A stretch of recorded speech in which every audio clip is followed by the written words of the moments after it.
بسم الله والحمد لله والصلاة والسلام على رسول الله وعلى آله وأصحابه ومن والاه اما بعد.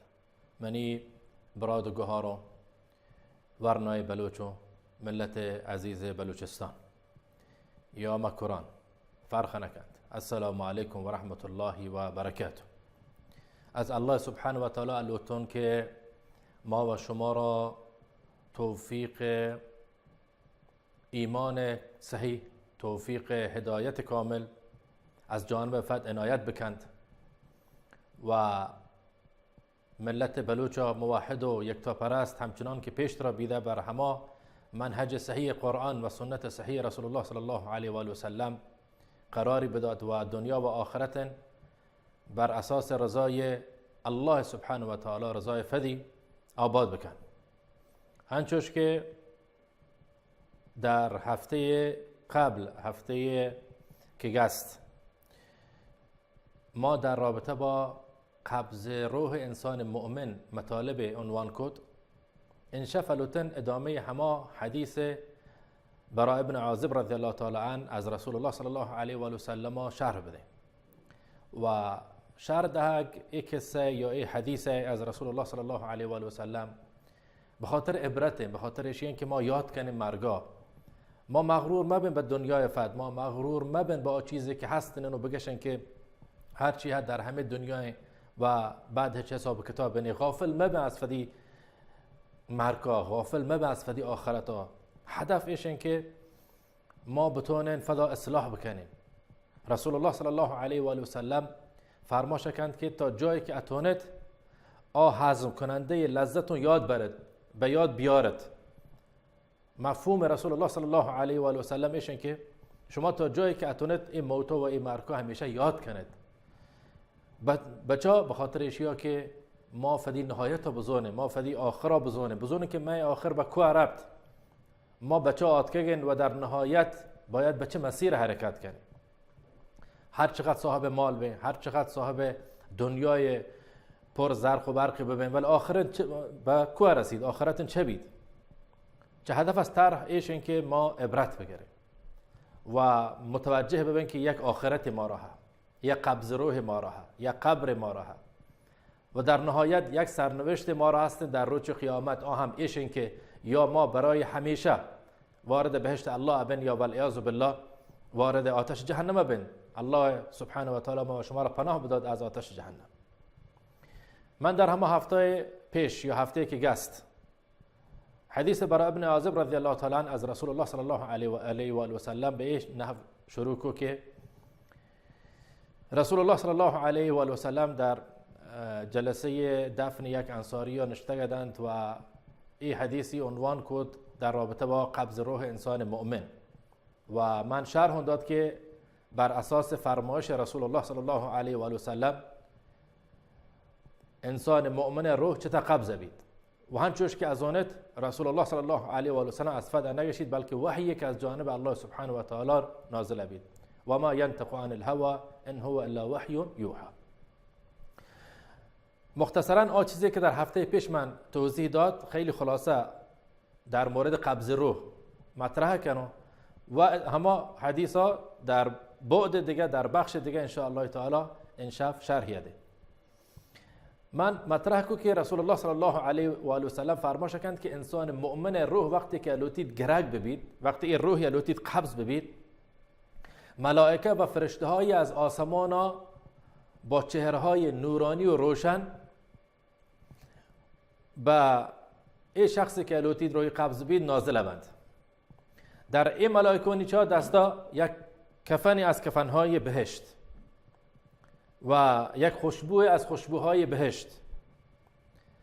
بعد از اشیا ملک الموت علیه السلام که مأمور قبض روح اکید و اشی سرای بانا انندید و حاضر بید و همه لحظه که لوتن این روح از جونا این انسان مؤمنه یا دقت کنه انسان مؤمنه یا بکشنتی، ملک الموت علیه السلام چه فرماش کن؟ یا ایتها النفس الطیبه، ای روح پاک. بچاب انسان مؤمن وقتی که روحی الوتی قبض بید گویی بشارت و مواجهه بید که ای روح پاک در بکف از جانب رضایت از طرف الله سبحانه و تعالی. یعنی در بکف ای روح پاک الله سبحانه و تعالی از تچین راضیه و ای روح ملک الموت علیه السلام قبض یکن فرشته در یک چند به هم جنگی ای روح از ملک الموت علیه السلام دسته گرند و در همه کفن بهشتی و اپیچنتی و همه خوشبوی که همه ملائکون گونن ای خوشبو هم ایشی روح اجنند و ای خوشبوی در آسمان اپیچید و شروع کنه ای روح ابرنتی به آسمانو. شما اگر خوب دقت بکنید یا اگر کسی از شما در یک جلسه موت حاضر بیده بچارت وقتی که یک انسان از دنیا را ای چمی وازن ای انسان چم وازن و آسمانو چارگن. رسول الله صلی الله علیه و سلم وقتی صحابان جسو که ایشی یعنی حکمت چی رسول الله صلی الله علیه و سلم فرمایش کو ای چم به خاطر ایشیا وازن که ای همه لحظه که روح از بدن جدا بید و عرب آسمانو چه ای چم فدی روحا چه دنبال میکنه ای چم فدی روحا چارگی. در ای لحظه فرشته اکوانت ای انسان مؤمنه روحا در یک کفن بهشتی با خوشبوی بهشتی ایشیو اپیچنتی و ابرنتی به آسمانو تا جای ای فشم بود در ای آسمانون اپیچید که فرشته هایی که در آسمانونن وقتی ای فشم بود بهشونی مشام عرسید اگرشند که چه بوی فشی از جانب دگارا مدنن ای فشم بو کیین گرا همه فرشته یا همه ملائکه‌ای که ای روحش گونن و بهترین نومی که در دنیا ای انسان مؤمن توار کنک بیده به همه نوم توار یکنند که بل ای روح فلانی ابن فلانیه و درهای آسمان بر روی ای انسان مؤمن واضح بید و ای انسان مؤمن عرب تا جایی که الله سبحانه و تعالی خطاب کن به ای روحا که ایشی نما در علیین بنویسد. چرا؟ چون انسان مؤمن بیده، انسان بیده که الله سبحانه و تعالی عبادتی کنه، انسان بیده که مرتکب حرام نبیده، مرتکب معصیت نبیده، ای دنیای به هوا و هوس و عبس فدی از بین نبرده، فدی آخرتی به خاطر دنیا نسود که بلکه تمام زندگی کسب رضای الله سبحانه و تعالی بیده. مروج الله سبحانه و تعالی به این روحا گشید که اکتبوا کتاب عبدی فی علیین، ای منی بنده نما در علیین بنویسه، در جاهای در بالاترین جای بهشت و با ای بشارت از جانب الله سبحانه و تعالی ای روح دو مرتبه برگردید و در اما جسما قرار گیرد و ادونه که مشما برند ای روحا دفن کنن و ادامه ای بحثا که در قبرها چه اتفاق اکفید انشالله در جلسه بعد من توضیح دادم. اما مروج الوتن در رابطه با قبض روح انسان کافر یا در یک حدیث دیگر انسان فاسق گپ بزنیم. انسان کافر یا انسان فاسق کین؟ انسان کافر انسانی که به الله سبحانه و تعالی هیچ اعتقادی نیست. انسان کافر انسانی که فدی دنیای فقط همیش زنته و آخرتی هم همیش زنته و هر چی که هستن همیشونو دیگه هیچ حساب کتاب و قیامت برپانی و هر کاری، هر ظلمی، هر ستمی، هر دزدی، هر عملی که ای بفدی هوا و هوس اگندید بدون رضایت الله سبحانه و تعالی ای فرد انجام یاده. انسان فاسق انسانی که از اون که الله وجودها ولی الله عبادت نکن، از اون که قرآنی هستن ولی اصلا نزدیک انره، از اون که ما باید پیرو رسول الله صلی الله علیه و آله و سلم بند ولی اصلا توجهی نیستن، غافل از الله سبحانه و تعالی، غافل از فدی آخرتا، غافل از اشیا که یک ذات 24 ساعت هر لحظه مراقب ایشی عمله. انسان کافر حتی رسول الله صلی الله علیه و آله و سلم در یک حدیث فرمایش کند که هماشن که فدی نماز مرگ کن.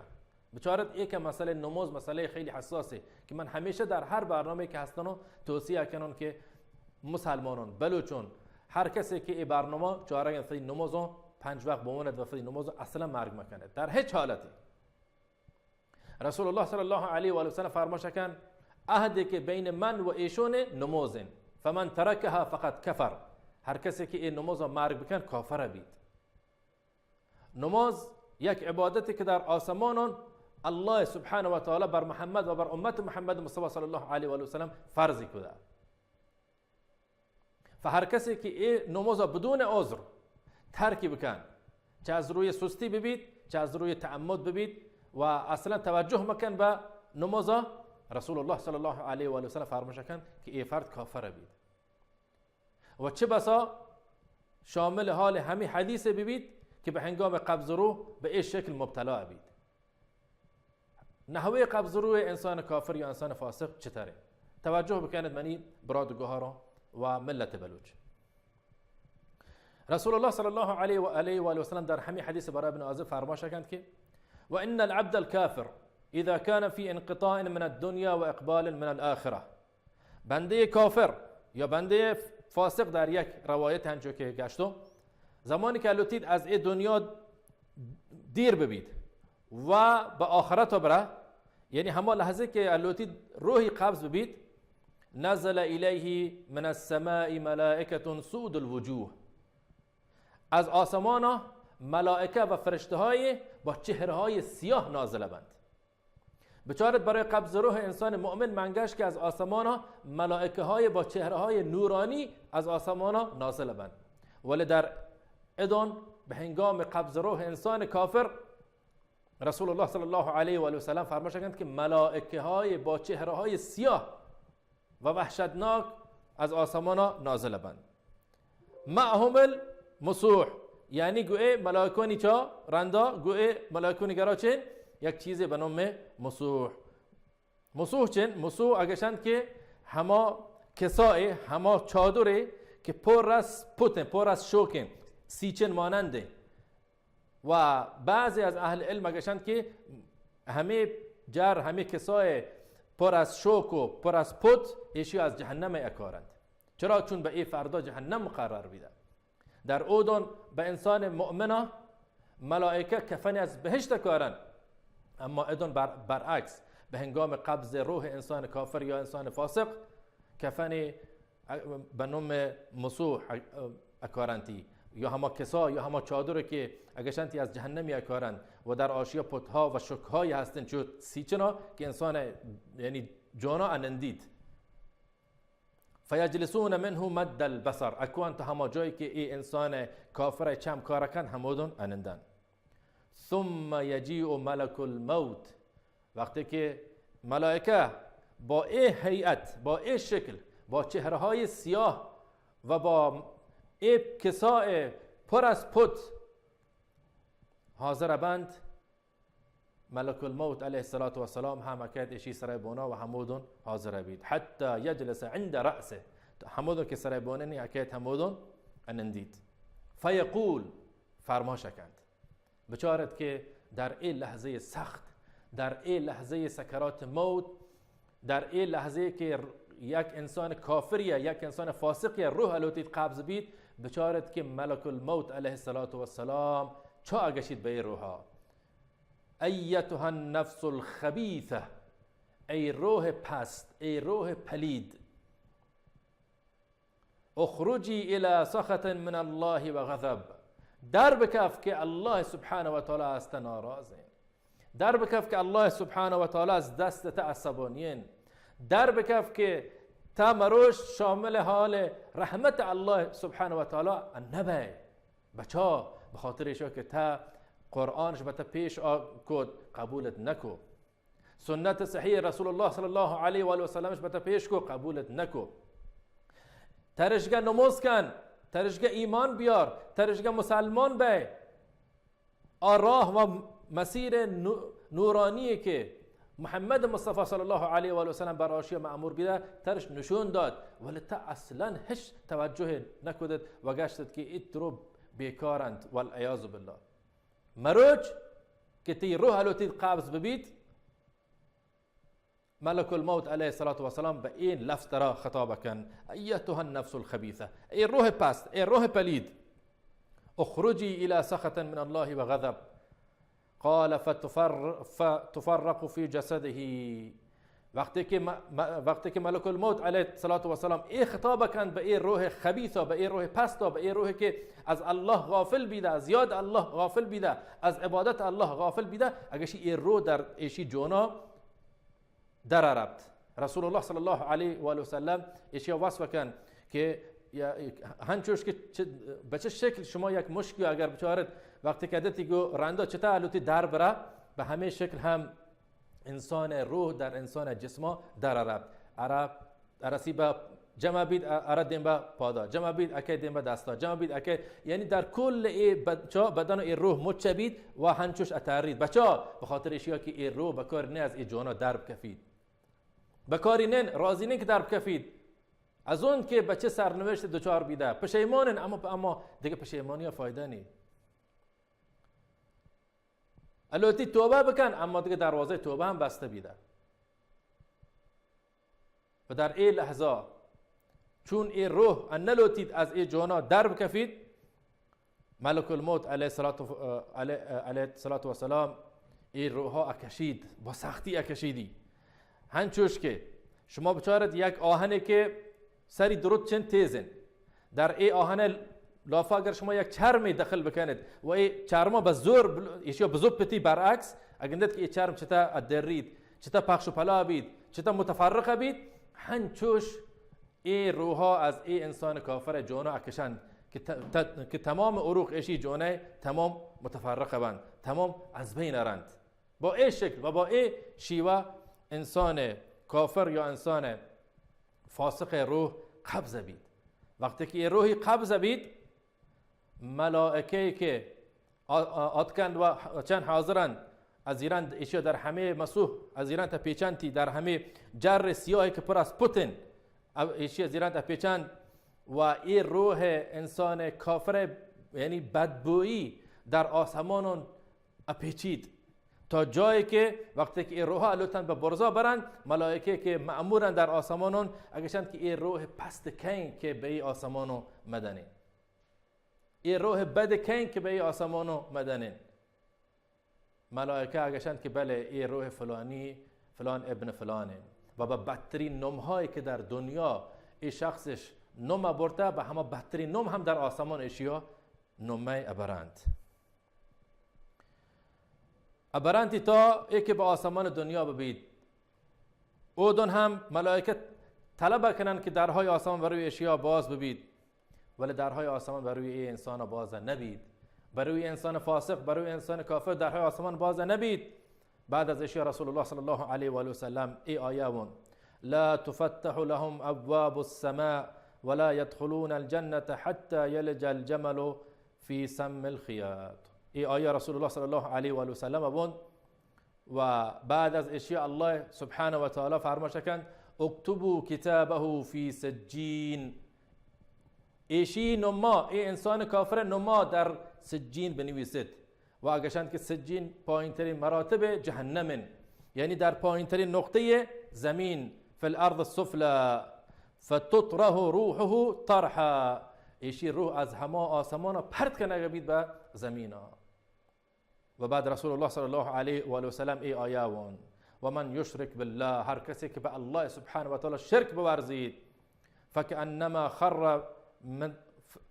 خر من السماء، چوش که از آسمان پرت بید هنچوش پرت بید، فتخطفه الطیر، هنچوش که پرت بید یک مرگی وحشی اکد ایشی گیب تو ابارت، یا یک باد اکد ایشی به یک جای دیر ابارتی و پرت یکن.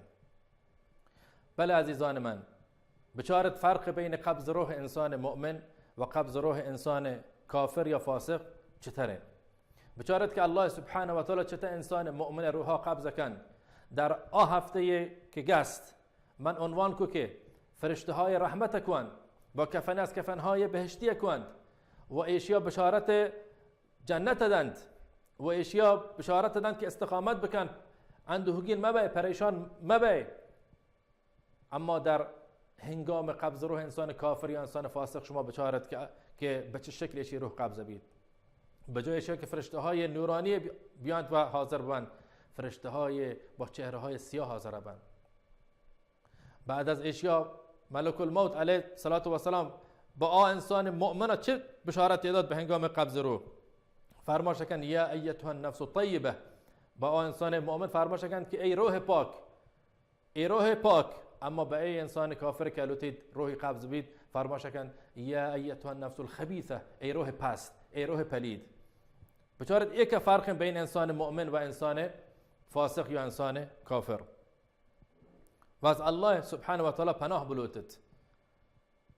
بلوتت به ای که خدای نکرد یک روچه مبتلا مبن به ای شیوه سکرات موت، به ای شیوه قبض روح که به جای ملائکه رحمت ملائکه عذاب حاضر ببن، به جایی که ملک الموت علیه السلام از لفظ روح پاک در حق ما استفاده بکن، والعیاذ بالله از لفظ ای روح پست در حق ما استفاده ببید. پناه ببرد به الله سبحانه و تعالی از همچنین روچه و فقط آماده بکنین برای همچنین روچه. الله سبحانه و تعالی در حق انسان ظالم، ای انسان کافر و انسان فاسق فرماش کن ولو ترى اذ الظالمون فی غمرات الموت، وقت و لحظه که تاگنده انسانهای ظالم در سکرات موت بسر برگن، همه لحظه که لوتی روحش قبض بید والملائکه باسطوا ایدیهم، فرشته از اینت این روح با ضرب، این روح انسان کافر یا این روح انسان فاسق با ضرب دریا گجند اجننتی اخرجوا انفسکم، مروش فدا در بگیجد اليوم تجزون عذاب الهون بما كنتم تقولون على الله غير الحق وكنتم عن آياته تستكبرون. مروچ شما فدیر روحون در بگیجد، مروچ شما را یک عذاب خفتبار رسید. به خاطر چا؟ به خاطر چیزی که شما به ناحق به الله سبحانه و تعالی اگشته و نسبت به آیات الله سبحانه و تعالی کبر کده، تکبر کده. مروچ که فرشته با ضرب شما روح در گیجگند، مروچ که ملک الموت علیه السلام با این لفظ شما را خطاب میکنگین، سبب کین؟ سبب خود شما. تقصیر کین؟ تقصیر خود شما که از یاد الله سبحانه و تعالی غافل بیدید. در برابر آیات الله سبحانه و تعالی کبر کو، غرور کو، الله سبحانه و تعالی شمشت، از یاد الله سبحانه و تعالی غافل بیدید. پس ای هم نحوه قبض روح انسان کافره، انسانی که از الله سبحانه و تعالی غافلن و اصلا عقیده به الله سبحانه و تعالی نیستن. به این شکل و به این شیوه ای انسان کافر و انسان فاسق روح قبض بید. من بسنده کنم ای بحث قبض روح در همین حد و انشاءالله اگر اتاق فرمان آماده یک میان برنامه کوتاه اگندن و بعد از ایشو یک نصیحتی هستن انشاءالله تعالی پیرو ای حدیثا و اترن و انشاءالله تعالی در این وقت پایانی یک نصیحت مطرح کنن و بعد از ایشو بحثا تمام کنن. حتما گمان بماند. اسلام ساہگا غم رو تو غاربی، اسلام ساہگا غم رو تو غاربی، قرآن گلشنا پلانی عربی، قرآن گلشنا پلانی عربی، اسلام برکتا دنیا بہار بھی، اسلام برکتا دنیا بہار بھی، قرآن وانگا ہر دل قرار بھی، قرآن وانگا ہر دل قرار بھی، اسلام زندہ باد قرآن زندہ باد، اسلام زندہ باد قرآن زندہ باد، اسلام زندہ باد قرآن زندہ باد، اسلام زندہ باد قرآن زندہ باد، اسلام زندہ باد قرآن زندہ باد. باندہ میرے عمل مرچیدہ بکن، باندہ میرے عمل مرچیدہ بکن، ہر منکرہ وطا سندو جدا بکن، ہر منکرہ وطا سندو جدا بکن، اسلام خاطرہ جانا فدا بکن، اسلام خاطرہ جانا فدا بکن، قرآن بول مدام حق ادا بکن، قرآن بان مدام حق ادا بکن اسلام زندہ باد قرآن زندہ باد اسلام زندہ باد قرآن زندہ باد اسلام زندہ باد قرآن زندہ باد بتما شرا ترا ہومان روشنی بتما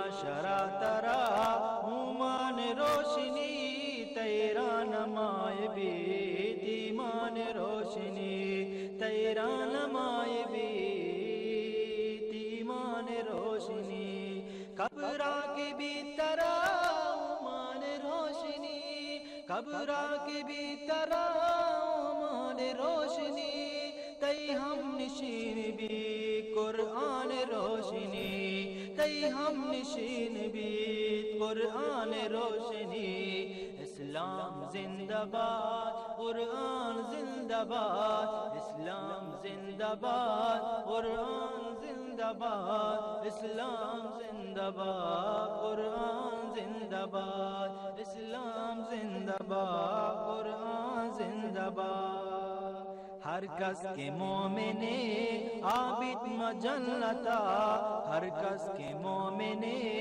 عابد مجنتا قرآن کی شکاں تے قدر و قیمتا قرآن کی شکاں تے قدر و قیمتا آسان جات بیت اسلام برکتا آسان جات بیت اسلام برکتا رب گرائے گا قرآن شفاتا رب گرائے گا قرآن شفاتا اسلام زندہ باد قرآن زندہ باد اسلام زندہ باد قرآن زندہ باد اسلام زندہ باد قرآن زندہ باد اسلام زندہ باد قرآن زندہ باد زندے دوئیں شفاں مفتا مدے حدر زندے دوئیں شفاں مفتا مدے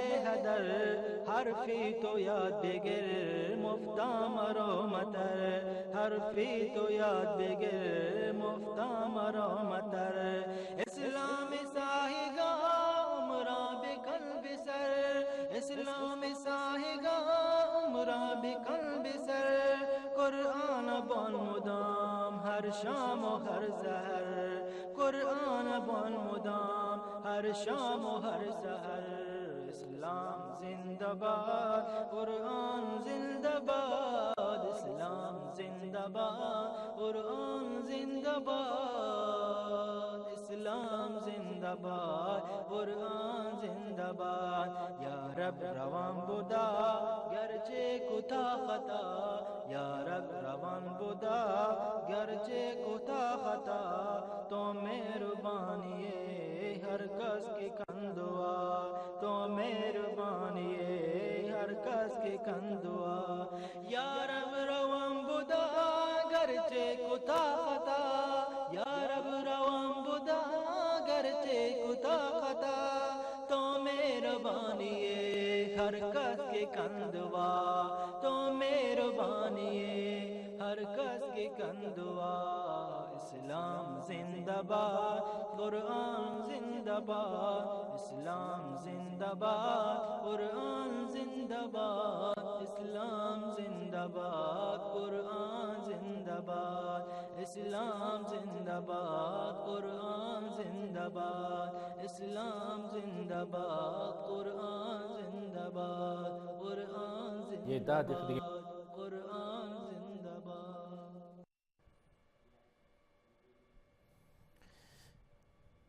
بینندای عزیز و محترمانی براد و گهارم با عرض سلام مجدد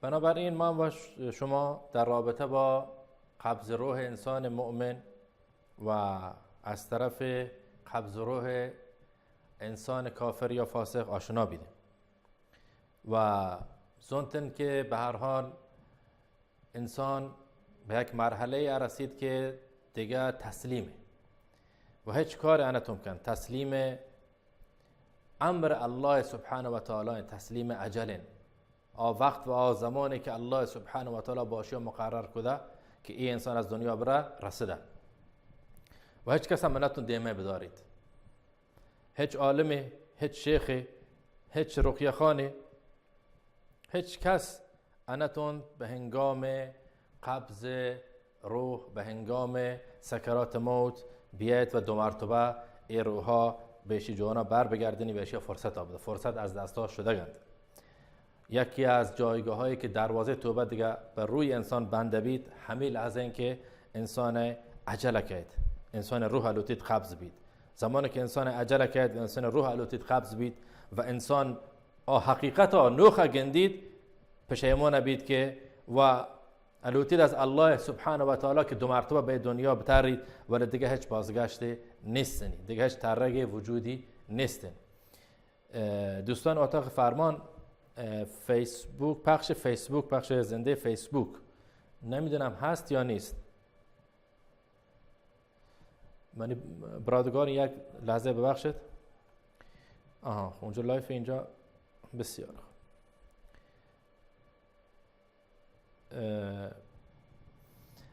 من نزونم که از صفحه شخصی صفحه فیسبوک من اگر لایف هستن یا نه، اما ادون که من نزونم چی بید که قطع بیده. حالا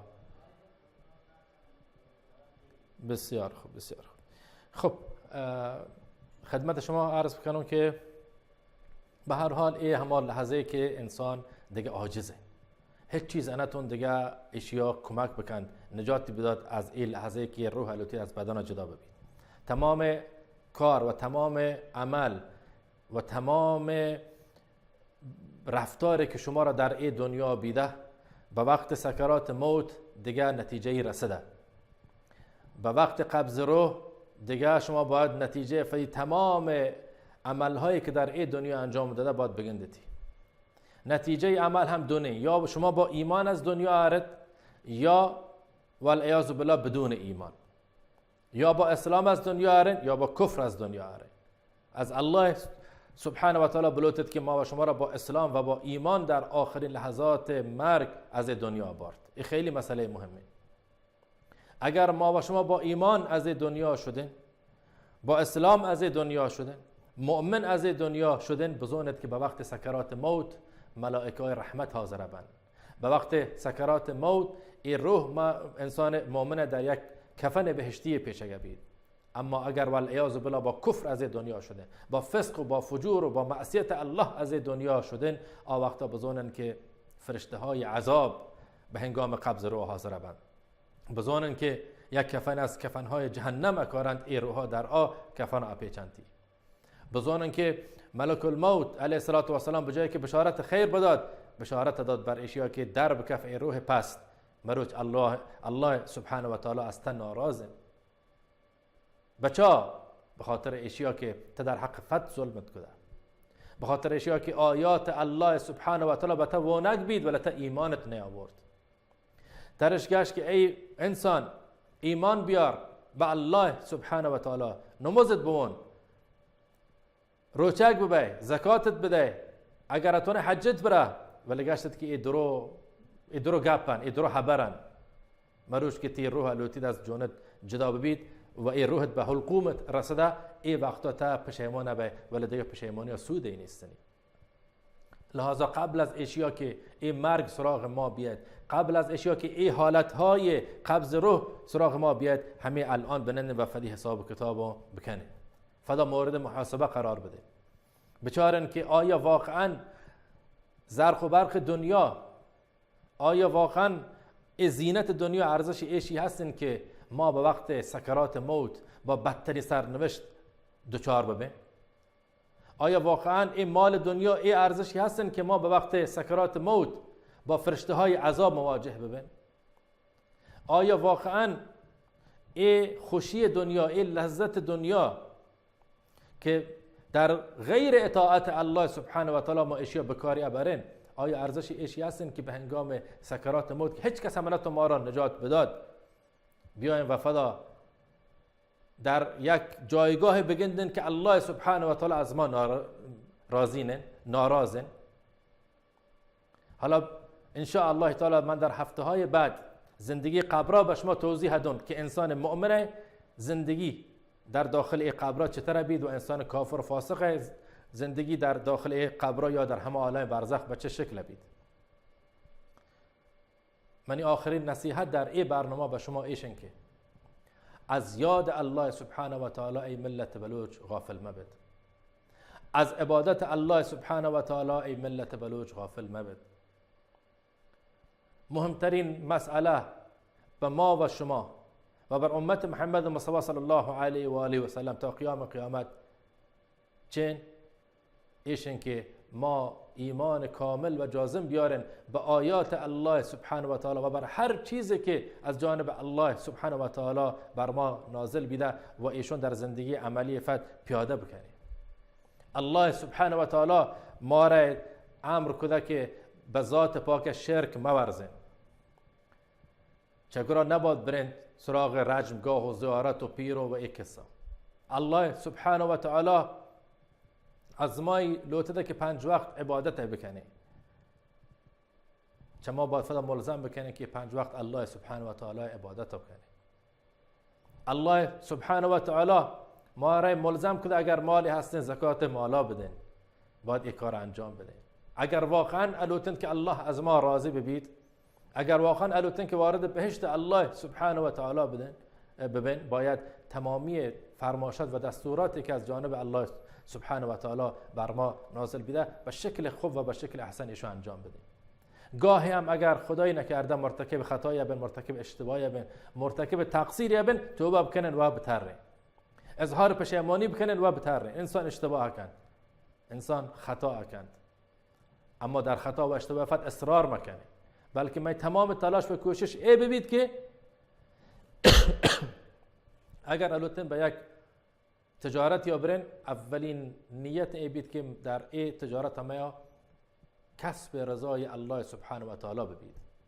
اگر الوتن در یک سفر یا برن، کوشش ای ببید که ای سفر ما همه طور ببید که الله سبحانه و تعالی رضایت کسب ببید. تمام جوانب زندگی ما باید چوش ببید که ما هدف اولین و آخرین چه ببید؟ کسب رضای الله سبحانه و تعالی. تا جایی که اتونه فدا از گناه دیر بکنه، فدا از معصیت دیر بداره، فدا از خطا، فدا از اشتباه دیر بداره. من در هر هفته به این مسئله خیلی مهم اشاره کنم به ملت بلوچ و اشیا هم انشف هم اشاره کنم به این که فدی نماز مرگ مکنه. نماز مهمترین کلید بعد از توحید چه جهت ورود بهشت به امت اسلام. و همچنین که من در یک حدیث از رسول الله صلی الله علیه و آله و سلم فرمایش کو که نبی اکرم صلوات الله و سلام علیه فرمایش کردند که عهدی که بین من و ایشون چه نمازن، فمن ترکها فقط کفر، هر کسی که این نماز ترک کند کافر بید. و فرق بین مسلمان و کافر در چین؟ در همه نماز نی، در همه عبادت نی، در همه عقیده صحیح نی نسبت به الله سبحانه و تعالی. لذا اگر الوتد آباد ببید، اگر الوتد که الله سبحانه و تعالی در مصیبتون، در مشکلات شما دستا بگیبد، الله سبحانه و تعالی عبادتا به خوبی انجام بدید، به نیکی انجام بدید، با رضای خاطر انجام بدید. ان شفیع برنامه تمام بید و ان شاء الله هفته دیگه این برنامه بلوچی دیوان و گوشما ادامه یدم.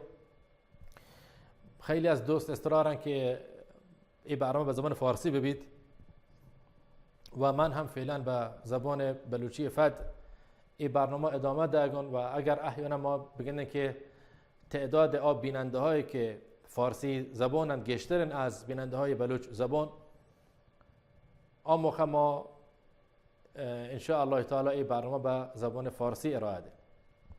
از الله سبحانه و تعالی بلوتند که ما و شما را جهت خیر، جهت آخرت آباد مشمل نیتون به همه سمت و سو حرکت بداد.